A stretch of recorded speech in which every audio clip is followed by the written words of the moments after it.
एक ग्राम में अति दीन ब्राह्मण निवास करता था। उसकी साध्वी स्त्री प्रदोष व्रत किया करती थी। उसे एक ही पुत्र रत्न था। एक समय की बात है, वह पुत्र गंगा स्नान करने के लिए गया। दुर्भाग्यवश मार्ग में चोरों ने उसे घेर लिया और वे कहने लगे, हम तुम्हें मारेंगे नहीं, तुम हमें अपने पिता के गुप्त धन के बारे में बतला दो। बालक दीन भाव से कहने लगा, हे बंधुओं, हम अत्यंत दुखी दीन हैं, हमारे पास धन कहाँ। तब चोरों ने कहा कि तेरे इस पोटली में क्या बंधा है। बालक ने निसंकोच होकर कहा कि मेरी माँ ने मेरे लिए रोटियां दी हैं।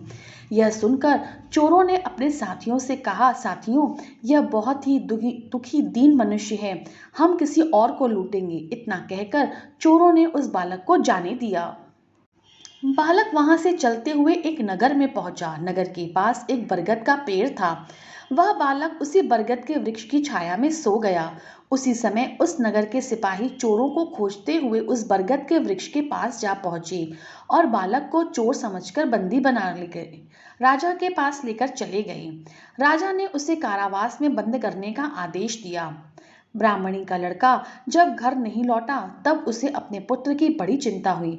अगले दिन प्रदोष व्रत था। ब्राह्मणी ने प्रदोष व्रत किया और भगवान शंकर से मन ही मन अपने पुत्र की कुशलता की प्रार्थना करने लगी।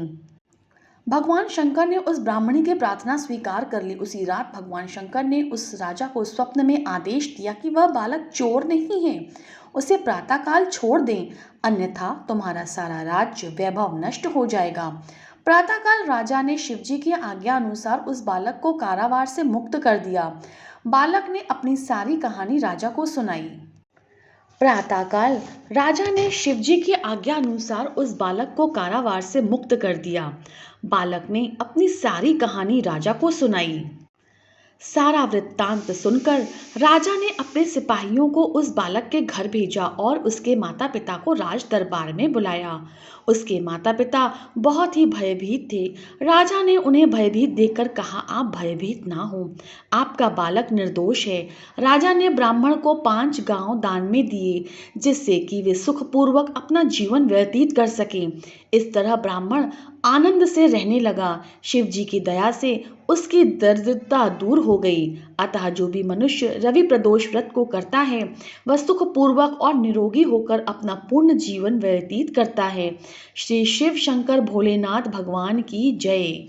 हर हर महादेव।